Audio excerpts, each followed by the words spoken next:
नमस्कार, मैं पत्रकार हनुमान पुनिया और एक बार फिर आपका स्वागत है अपने न्यूज के इवनिंग बुलेटिन में। और चर्चा करेंगे हरियाणा की राजनीति और सिरसा विधानसभा और सिरसा जिला की जो सीटें हैं उनका आंकलन क्या कुछ है, किस तरह का क्या कुछ आज वहां पर गतिविधियां चुनावी समीकरण की रही है, वो पूरी विस्तार से चर्चा करेंगे। लेकिन सबसे पहले हम जिक्र कर लेते हैं राहुल गांधी का। और राहुल गांधी की आज हरियाणा विजय संकल्प यात्रा लगातार दूसरे दिन जारी रही और यात्रा जो है लगभग 11:30 बजे झज्जर के बहादुरगढ़ से शुरू हुई थी और सोनीपत के 5 हलकों को कवर करते हुए शाम को गोहाना में पहुंची है। यात्रा के दौरान सोनीपत में राहुल ने जनसभा को भी संबोधित किया और उन्होंने कहा कि कांग्रेस नेता शेर है लेकिन आरएसएस वालों में दम नहीं है, वे लोग मुझे देखकर छुप जाते हैं। लोकसभा में भी जब मैं भाषण देता हूं तो पीएम मोदी निकल जाते हैं, मैं बीजेपी मोदी से नफरत नहीं करता। राहुल ने पीएम मोदी से पूछा कि गुजरात में अडानी पोर्ट में ड्रग्स पकड़ी गई, उस पर क्या कार्रवाई की गई, यह हरियाणा की जनता को बताएं। हरियाणा में भाजपा सरकार के परिवार पहचान पत्र को राहुल गांधी ने परिवार परेशान पत्र बताया है। तो ये लगातार दूसरे दिन आज राहुल गांधी की जो विजय संकल्प यात्रा है, रथ यात्रा, वो आज भी जारी रही है। इसके अलावा देश के प्रधानमंत्री नरेंद्र मोदी आज पलवल में अपनी आखिरी रैली करने के लिए आए। यहाँ पर रैली को उन्होंने संबोधित किया।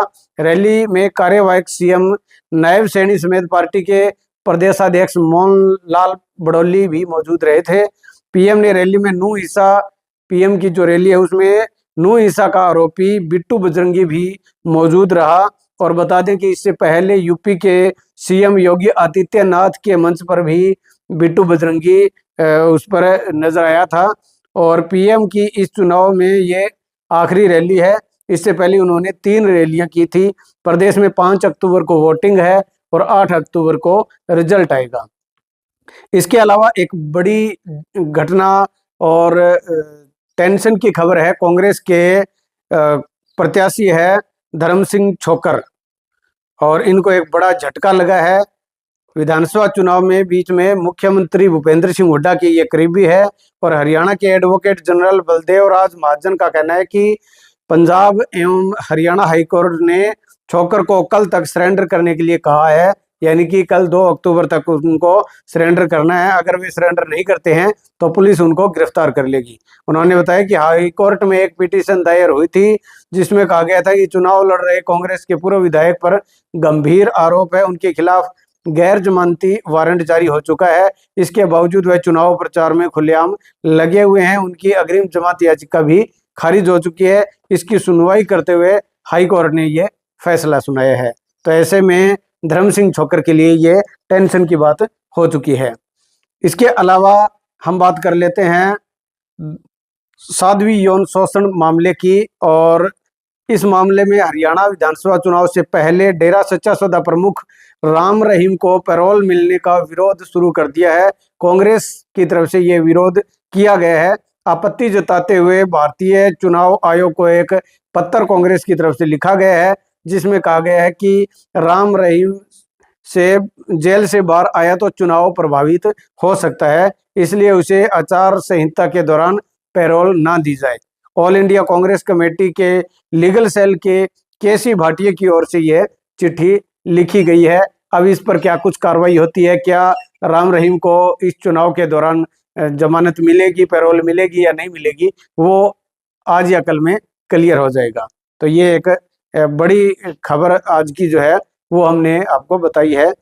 इसके अलावा हरियाणा के जींद में कल रात की घटना है। उचाना विधानसभा क्षेत्र में सोमवार की रात को दुष्यंत चौटाला और आजाद समाज पार्टी के अध्यक्ष व सांसद चंद्रशेखर के रोड शो पर हमला हुआ है। युवकों ने हो हल्ला करते हुए पत्थर फेंके और धूल उड़ाई है। काफिले में शामिल चंद्रशेखर की कार का पिछला शीशा भी टूट गया। सूचना मिलने पर एसएचओ उचाना पवन कुमार मौके पर पहुंचे। उनसे दुष्यंत के साथ बहस भी हुई थी। उचाना में जेजेपी के दुष्यंत चौटाला प्रत्याशी है और चंद्रशेखर उनके समर्थन में रोड शो करने के लिए आए हुए थे। देर शाम को इनका काफिला उचाना कला गांव में पहुंचा। दुष्यंत व चंद्रशेखर रथ पर आगे चल रहे थे, उनके कारें पीछे काफिले के पीछे चल रही थी। इसी दौरान ये घटना हुई है। आपको बता दें कि जेजेपी और आज़ाद समाज पार्टी हरियाणा विधानसभा चुनाव मिलकर लड़ रहे हैं और चुनाव में जेजेपी के 70 सीटों पर प्रत्याशी उन्होंने खड़े कर रखे हैं। तो एक बड़ी घटना जो है वो यहाँ पर घटित हुई है। इसके अलावा अगर हम बात कर लेते हैं तो राजा वड़िंग जो कि पिछले 2 दिन से सिरसा विधानसभा क्षेत्र में गोकुल सेतिया के पक्ष में चुनाव प्रचार कर रहे हैं।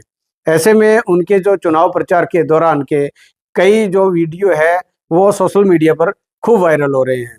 सिरसा में बरनाला रोड पर गोकुल सेतिया के समर्थन में एक सभा आयोजित हुई थी रात के समय में, और इस दौरान अमरिंदर सिंह उर्फ राजा वड़िंग जो कि पंजाब के सांसद हैं और 3 बार वो विधायक रह चुके हैं, उन्होंने अपने भाषण की शुरुआत में कहा कि अभी 7:45 हो गए और रात को 10 बजे तक अभी 3 कार्यक्रमों में और जाना है, मगर 10 बजे के बाद गोपाल कांडा की पुलिस आ जाएगी। मगर उनको मैं कहना चाहता हूं कि तेरी और बीजेपी की पुलिस केवल 5 तारीख तक है, उसके बाद पुलिस हमारी होगी, फिर हम जहां चाहें गड़बड़ करेंगे, क्योंकि 10 बजे प्रचार का समय बंद हो जाना है। राजा वड़िंग सीधे तौर पर गोपाल कांडा पर व्यक्तिगत हमला भी किया और उनको शकल से चालू भी बोला है। तो ये एक जो है सोशल मीडिया पर खूब वायरल ये चीजें हो रही है। वहीं अब बात कर लेते हैं सिरसा के अंदर ही। सिरसा पुलिस में पुलिस अधीक्षक विक्रांत भूषण के निर्देशन पर विभिन्न क्षेत्रों के अंदर पुलिस टीमें सर्च अभियान चलाए हुए है। इस दौरान पुलिस ने सिरसा शहर, एलनाबाद, रानिया और चोपटा के अंदर कई होटल, रेस्टोरेंट और धर्मशालाओं की तलाशी ली है।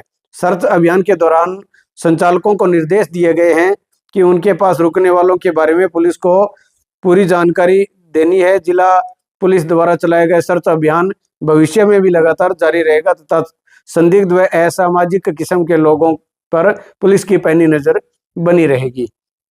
आगामी 5 अक्टूबर को होने वाली विधानसभा चुनाव शांतिपूर्ण ढंग से संपन्न हो, कानून व्यवस्था बनी रहे, इसके लिए जिला प्रशासन, पुलिस प्रशासन सतर्क है, अलर्ट है। वहीं अब बात कर लेते हैं एलनाबाद विधानसभा की। तो एलनाबाद विधानसभा में आज कागदाना गांव के अंदर कुमारी शैलजा की बड़ी जनसभा होनी थी, लेकिन ऐन मौके पर पता लगा कि कुमारी शैलजा का हेलीकॉप्टर खराब हो गया, जिसकी वजह से शैलजा वहां पर नहीं पहुंच पाई है। हालांकि इस दौरान भारी भीड़ उमड़ी थी और उस भीड़ को संबोधित करते हुए यहाँ पर कांग्रेस पार्टी के प्रत्याशी है भरत सिंह बेनीवाल, वो भावुक हो गए और झोली फैलाकर अपने समर्थकों से और एलनाबाद विधानसभा सीट के वोटरों से वोट की, अपने पक्ष में वोट की अपील उन्होंने की है। इससे पहले बता दें कि कुमारी शैलजा के इससे पहले भी कार्यक्रम 28 तारीख के होने थे, लेकिन वो भी कैंसिल हो गए थे, लेकिन अब एक बार फिर कैंसिल हो गया। इस कैंसिल होने से क्या कुछ नुकसान हुआ है भरत सिंह बेनीवाल को या नहीं हुआ है, वो आप कमेंट करके जरूर बताएं। वहीं इसके अलावा अभय सिंह चौटाला की अगर बात करें तो आज अभय सिंह चौटाला पहले बहादुरगढ़ के अंदर एक जनसभा को संबोधित किया, उसके बाद दोपहर अभय सिंह चौटाला एलनाबाद विधानसभा क्षेत्र में पहुंचे और उन्होंने रूपाणा, बिश्नोइया, सक्कर-मंदौरी, जोगीवाला, कागदाना, गिगोरानी, नाथूसरी, रंधावा, रूपावास और जमाल गांव के अंदर कई निजी कार्यक्रम और कई सार्वजनिक सामूहिक कार्यक्रम भी उन्होंने किए हैं। अपने पक्ष में वोट की अपील उन्होंने की है। लगातार अभय सिंह चौटाला का कल भी अपने हलके और विशेष तौर पर नाथूसरी चोपटा क्षेत्र में उनके कार्यक्रम चलते रहेंगे, जारी रहेंगे। वहीं डवाली के अंदर अमित सिहाग के पक्ष में दिव्या मदेरणा, जो कि राजस्थान के ओसिया से पूर्व विधायक है, महिपाल मदेरणा की पुत्री है, और वो जनसंपर्क अभियान के तहत वो कल डवाली के अंदर आ रहे हैं। उनके कार्यक्रम मुन्नावाली गांव के अंदर है 12:15 बजे का, फिर गोदिका में 1 बजे का, कालुआना में 2:45 बजे का, बनवाला में 3 बजे और नुइयावाली के अंदर 4 बजे के उनके कार्यक्रम रहेंगे। इसी तरह से यहाँ पर आज जो है एलनाबाद की ही अगर बात करें तो आज एलनाबाद के अंदर चौधरी ओम प्रकाश चौटाला का जनसंपर्क कार्यक्रम था और उनका कार्यक्रम अरनियावाली गांव से शुरू हुआ। उसके बाद में निर्वाण, रूपावास, लुदेसर, हंजीरा, रामपुरा, ढिलो, गिगोरानी, कागदाना, तरकावाली, शाहपुरिया, सक्कर-मंदौरी और चारवाला के अंदर उनके आज के कार्यक्रम रहे थे। इसी तरह से रानिया के अंदर लगातार जो है वो फाइटिंग और तिकोणीय मुकाबला यहाँ पर बना हुआ है। सर्वमित्र कंबोज ने काफी वापसी करते हुए एक हिसाब से हम कह सकते हैं कि यहाँ पर अच्छी टक्कर वो दे रहे हैं दादा पोता को। दादा पोता मतलब यहाँ पर अर्जुन चौटाला और चौधरी रंजीत सिंह है, उनके अंदर मुकाबला था, लेकिन अब तिकोणीय मुकाबला यहाँ पर बनता हुआ नजर आ रहा है। वहीं डवाली के अंदर इनेलो के प्रत्याशी आदित्य चौटाला और जेजेपी के प्रत्याशी दिग्विजय चौटाला हैं, वो भी पूरा जोर आजमाइश कर रहे हैं। वहां पर भी त्रिकोणीय मुकाबला बनने की संभावना बनी हुई है।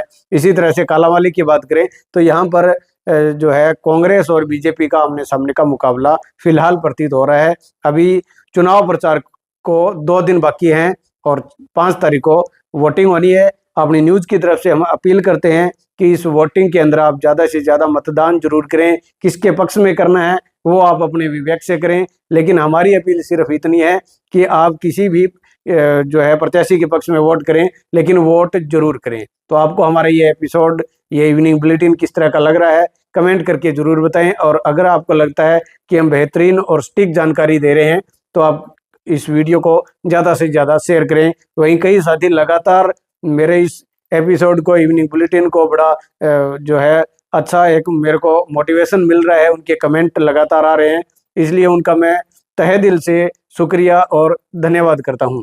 आपका बहुत बहुत आभार।